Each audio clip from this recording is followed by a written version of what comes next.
हमारी कमजोरी ये हुई कि जब आईएस और दाइश जैसी आतंकवादी तंजीमों ने जिहाद के माना और मफहूम को पलट के आतंकवाद को जिहाद का नाम दिया, हमने जिहाद लफ्ज लेना छोड़ दिया। अगर हम जिहाद की सही तशरीह करते और लोगों को बताते कि साहब जिहाद ये नहीं है जो ये कर रहे हैं, जिहाद जुल्म के खिलाफ खड़े होने का नाम है। इस्लाम जुल्म की तालीम नहीं देता, लेकिन जुल्म को सहने की भी तालीम नहीं देता, जुल्म के खिलाफ खड़े होने का हुक्म देता है। लिहाजा खैर मनाओ। जिस दिन अल्लामा फजल हक खैराबादी का कोई जानशीन खड़ा हो गया, उस दिन तुम्हें रास्ता नहीं मिलेगा। तुम चाहे जितनी फोर्स तैयार कर लो, तुम क्या करोगे? तुम करते रह जाओगे, कुछ नहीं। लेकिन हमें इसका मतलब ये नहीं कि बस हम दुआएं करते बैठे सोशल मीडिया पे चंद बातें कर लें। अगर दुआओं से सारे काम हो जाते तो पैगंबर इस्लाम सल्लल्लाहु अलैहि वसल्लम से बेहतर दुआएं कोई नहीं कर सकता। वो मुस्तजाब दावत थे, जो दुआ करते कबूल होती। लेकिन वो पहले मैदान बद्र में उतरते हैं और उतरने के बाद दुआ करते हैं और कहते हैं कि मौला ये तेरे 313 बंदे, तू इन्हें फतह अता फरमा दे। अगर ये बाकी न रहे तो दुनिया में तेरा कोई नाम लेवा ना हो। ये महबूबी अंदाज, ये अंदाज़े महबूबी देखिए। ये आम शख्स ये बात नहीं कह सकता, लेकिन वो महबूब है। गोया यूं अर्ज कर रहे थे कि मौला इन्हें फतेह अता फरमा दे। 313 इन्हीं के जरिए से पूरी दुनिया में तेरे नाम लेवा पैदा। और आज देख रहे हैं आप दुनिया के खित्ते खित्ते में मुसलमान आबाद हैं। आखिरी बात ये अर्ज कर दूं कि 2 काम दे दिए आपको, तीसरा काम ये है क्लास वर्क जो यही करना है। क्या करना है? आप तकरीरें सुनते हैं, घर पे जाके सो जाते हैं, लेकिन अल्हम्दुलिल्लाह तहरीक फरोग इस्लाम ने 2016 से इस मिशन को बढ़ाने का जो काम किया है, कल जो पौधा था आज अल्हम्दुलिल्लाह वो एक दरख्त की शक्ल में खड़ा है। और इसलिए तहरीक फरोग इस्लाम से आप सबको जुड़ना है। समझ गए ना? जुड़ना है कि नहीं जुड़ना है? किस लिए जुड़ना है? नामुसे रिसालत की हिफाजत के लिए।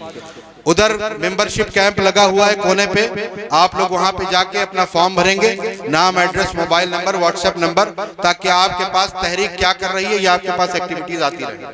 भरेंगे कि नहीं भरेंगे? बगैर भरे मत जाइए।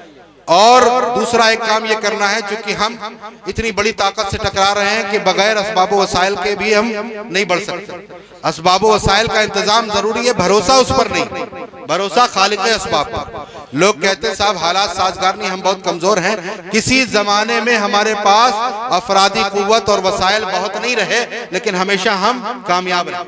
क्यों? इसलिए कि हम अपने सीनों में हुजूर की मोहब्बत रखते थे और जिधर निकलते थे असबाब पर नहीं, खालिक असबाब पे भरोसा करते थे। लिहाजा हम जिधर गए कामयाबियां हमारा मुकद्दर होती थी। और डॉक्टर इकबाल हमारी कामयाबी के बारे में कहते हैं, दस्त तो दस्त है दरिया भी न छोड़े हमने, बहरे जुल्मात में दौड़ा दिए घोड़े हमने। अजीजान मोहतरम, इसलिए उस फॉर्म को भरिएगा। और उस फॉर्म में एक ऑप्शन दिया हुआ है, एक कॉलम दिया हुआ है मेंबरशिप फीस का। कोई बड़ा कुछ काम नहीं करना है। 1 रुपए पर डे के हिसाब से 365 रुपए की मेंबरशिप आपको लेनी है। 1 रुपए दिन के हिसाब से साल का 365 रुपए, ताकि तहरीक फरोग इस्लाम का हर फर्द, हर मेंबर तहरीक का फाइनेंसर हो। क्योंकि सेठों के पास लाइन लगाने की अपनी आदत नहीं, और काम बहुत बड़े बड़े होने हैं। अभी लाइन लगी हुई त्रिपुरा के 3 मुकदमात हम कर रहे हैं, जिसके लिए तैयारी चल रही है। इसलिए बहुत असबाब वसाइल की जरूरत है। लिहाजा आप साथ आए, हम मिलकर के आगे बढ़ेंगे और दुनिया देखेगी। सिर्फ जबानी जमा खर्च नहीं, बल्कि मैदान अमल में आके काम करना। चाहे वो जेल भरो आंदोलन का मामला हो, चाहे जंतर मंतर पे जाकर लब्बैक या रसूलुल्लाह का नारा लगाना हो। अल्हम्दुलिल्लाह तहरीक फरोग इस्लाम से अल्लाह ताला ने ये सब काम लिए। और त्रिपुरा की सरजमीन पर हम जेल में रहे तो जेल में भी हमने काम किया। वहां पे भी एक गैर मुस्लिम की हम जमानत करा रहे थे। तहरीक का जो मिशन है मजलूमों के साथ खड़े होने, अल्हम्दुलिल्लाह वो भी हमने काम किया और करते रहेंगे इंशाअल्लाह। लिहाजा आज हमें यह तय करना है कि जो यहाँ है तो पैमान किया उस पर कायम रहेंगे ना इंशाअल्लाह। कितने लोग रहेंगे जरा हाथ उठा के बताएं। हाथ उठाए रहिए। अब मेरे साथ मिलकर के कहिए कि जो जान मांगो तो जान देंगे, जो माल मांगो तो माल देंगे, मगर यह हमसे न हो सकेगा, नबी का जाहो जलाल देंगे। बतला दो गुस्ताख नबी को गैरत मुस्लिम जिंदा है, उन पर मर मिटने का जज्बा कल भी था और आज भी है।